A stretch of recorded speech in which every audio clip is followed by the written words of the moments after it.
Welcome to Penrose Learning, where we make understanding easy. You start by opening SongShift and immediately connecting both services, Apple Music first then Spotify. You must grant library and playlist permissions so the app can read and write items. Once connected, pick the exact playlist or album you want to move, don't overselect. Make sure the source is finalized, no incomplete songs or local-only tracks.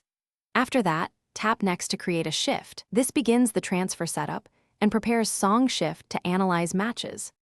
Once SongShift analyzes the source, it presents matches, automatic by default. You review flagged mismatches and manually accept correct alternatives or skip those that are local only. If many songs are wrong, switch matching mode to loose and rerun the match. This relaxes title/artist exactness and finds more equivalents. Make use of the preview to check versions and duplicates.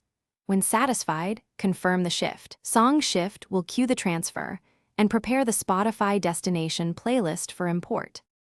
You finish by confirming the shift and waiting for SongShift to push songs to Spotify. This can take seconds or minutes depending on list size.